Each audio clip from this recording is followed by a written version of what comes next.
Hello and welcome to this episode of Shatterdice Reviews, and today's board game review is SAS Rogue Regiment.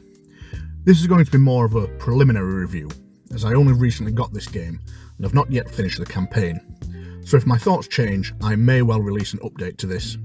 However, I feel I have played enough of the game so far to give you a good idea about the gameplay and whether it sounds like it's a game you might want to pick up. SAS Rogue Regiment is a game for 1 to 4 players in which you will take on the role of SAS operators during World War II.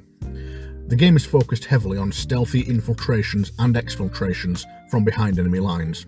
And when I say stealthy, I really do mean it. This is not some dice-chucking action game where you mow down 1,000 Nazis with a handgun and some pointy rocks. In this game, combat is best avoided, and the bulk of the mechanics are built around enemy behaviour and how to avoid detection. So instead of taking a look at the player characters first, we will be covering how the enemies operate, right after we go over how to set up the game, that is. To set up the game, check the mission you will be playing in the mission booklet. This will show you which map tiles you need and how to place them. Once this is done, check this box here, which tells you whether to use the maroon or tan event deck. It will also tell you the event window if there is one. The event window is a time frame during which a special mission-specific event will occur. So for example, if the mission window shows 8/16, it means you shuffle the event deck, draw the top 16 cards, then take 8 of those cards and set them aside.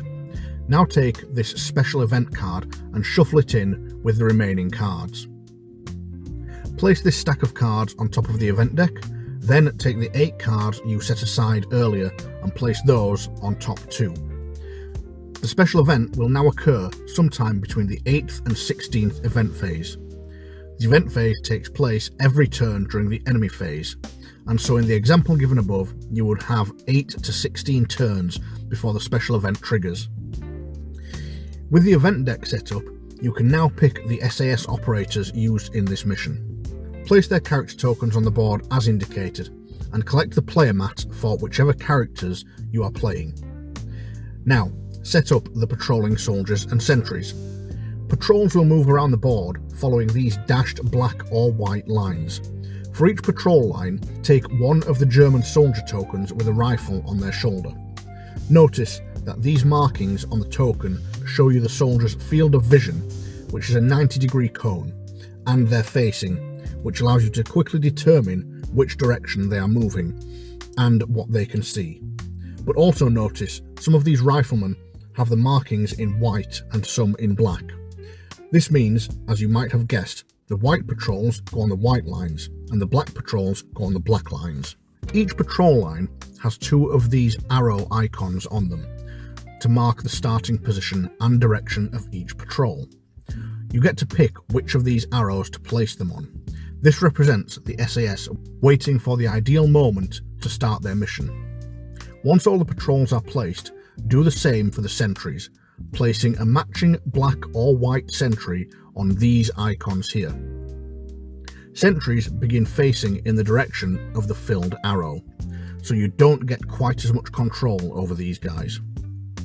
Some missions may have additional guards placed on the board detailed in the mission book. The mission book will also show you where to place the enemy reinforcements tile. This is where extra guards will be spawned over the course of the mission, and will be hunting you down when the alarm is inevitably tripped. Speaking of the alarm, the last part of setup is to place this alarm token on the track in the mission book. You have 3 choices, easy, normal or hard, for where to place this token. Oh, you also need to place these character-specific equipment tokens on your character board, which have been very helpfully colour-coded. That's it for setup. The game sets up pretty quickly and cleanly, and this game really excels in its minimalistic approach to components. It makes the game very easy to manage, even when playing solo. So, onto those patrols and sentries. How do they work? Well, it's really simple. Patrols follow the dashed lines in the direction they are facing, and sentries remain in their space looking in the direction they are facing. Sounds simple, just study their movement paths and sneak behind them when they go past, right? Wrong. This is where the event deck comes into play. It's somewhat of an odd name, as this really should have been called the patrol deck or something, as it doesn't really trigger events in the way such decks do in most board games. You don't get a paragraph of text telling you Hitler is popping round to the barracks for tea and biscuits, so add 6 new guards to the board, or anything like that. Instead, the event deck simply has pictures on each card that look like this. The left side of the card is used during the stealth section of the game, and the right side is used in the battle section. There is also this icon in the middle, where you should place the patrol token. The patrol token is very simple. It has a black side and a white side. This denotes which patrols move during the enemy turn. Each time you draw an event card, you will flip this token, meaning only one colour of patrol moves each turn. First black, then white, then back to black, and so on. So, those pictures on the event cards. These will tell you what the guards do. Some specify patrolling soldiers, and others sentries. Usually, this will be accompanied by an arrow, such as this, indicating all guards of the matching colour rotate. Some events will potentially cause guards to rotate up to a full 360 degrees. If this rotation causes any of the SAS operators to enter the guard's field of vision, then that guard token is flipped over to his alert side. What's worse, he will shout, "Alarm! Alarm!" and any guard within 4 spaces of him will also be flipped to their alert side. Alerted guards abandon their posts and during their turn will move towards the spotted operator and attack them if possible. Event cards may also have this image, which means you must place the indicated number of guards on the reinforcements tile, although these guards don't do anything during the stealth section. So that's the basics of how the enemy works. Before we look at our SAS operators, let's take a quick look at the 2 game sections, stealth and battle. The game begins in the stealth section, and the guards are on their unalerted token side. If an operator moves through their line of sight, makes too much noise, such as by firing a weapon within earshot of them, then the guard will be alerted and start hunting them. Otherwise, they stick to their post or patrol. However, remember that alarm token from earlier? This will move down 1 space if any guards are on their alerted side at the end of a game turn. So if Jerry spots you, old boy, you best make sure to kill the little blighter. Event cards will also cause the alarm to tick down, and if it ever reaches the end of this track, the alarm goes off and the stealth section ends, and now the battle section begins. In the battle section, all enemies are alerted and move towards the closest spotted operator. There must always be at least 1 spotted operator in the battle section of the game. What's more, any guards on the reinforcements tile will now activate too and come after you. The only exception to this is the sentries, who actually remain at their posts during the battle section. This is the part of the game where everything has gone foobar. Stealth is no longer an option, and you will have to kill your way through the rest of the mission. And now, when you draw those event cards, you resolve the image on the right hand side, which is almost always spawning reinforcements. Now it's finally time to look at your SAS operators: Jock, Paddy, Ginger, and Anders. Each one specialises in something different. Jock carries grenades, allowing you to take out a whole heap of Jerrys all at once, while Ginger carries a sniper rifle, giving him more range and accuracy than the others. Anders, on the other hand, is equipped with scuba gear and a spear gun, allowing him to move unseen through rivers and silently dispatch guards with a spear shot. Paddy carries a Sten gun he can use to mow down the enemy with automatic fire. There are also other bits of kit the operators carry, such as bombs, traps, and medical kits, making each operator unique with a different playstyle. The thing about the game, though, is you don't find new weapons or equipment. There is no character progression to speak of. You get the kit printed on your character board, and that's what you have to complete the mission with. It's very reminiscent of the old PC game Commandos, so much so, I suspect that game may have been a strong source of inspiration for this one. So, what do your operators do? Well, on your turn, you have this list of actions available to you. Most are the usual affair for this sort of game.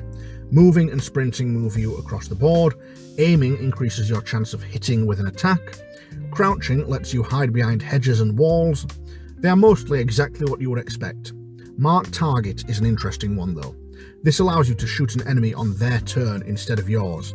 So you can mark a target around a corner and wait for him to come to you before attacking. Attacks are very simple in this game. The weapon you are using has a picture of a dice with a number on it printed on your board. Roll equal or higher to score a hit. Most enemies have 1 hit point, and so a hit is also a kill. But be cautious, dead guards leave bodies on the ground, and other guards will be alerted if they see them.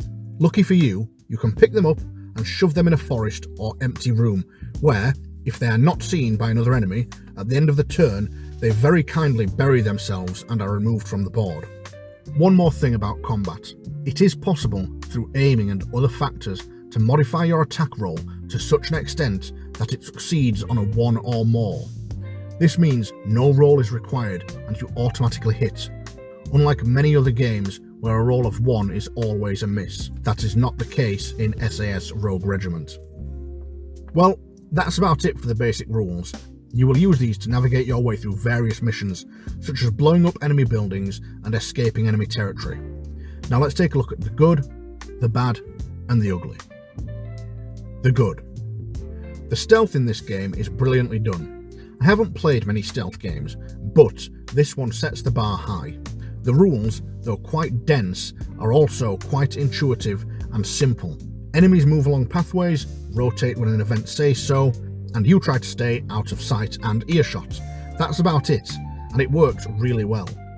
The game is also very clean, managing to use just a handful of tokens and a single deck of cards to achieve its aim. It is quick to set up and tear down, and it can be pretty quick to play too, at least from what I've seen so far. The 2 sections of the game are divided up nicely, with tense sneak 'em up action followed by the inevitable alarm and intense shoot 'em up action.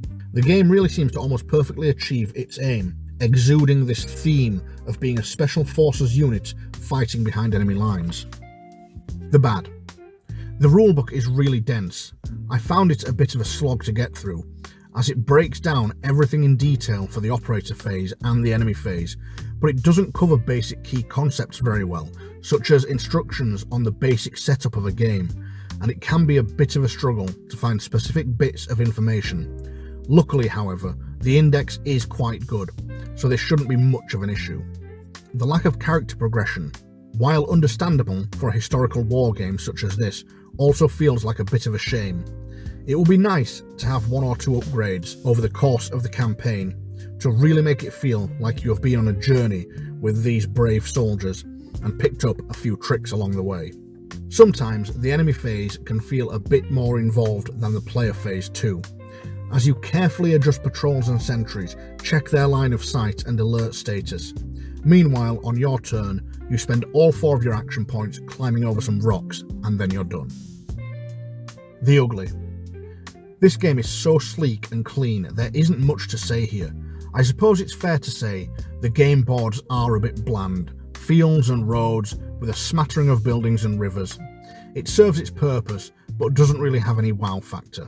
The player boards seem a bit oversized too, as all they are is a health track, pictures of equipment and a character.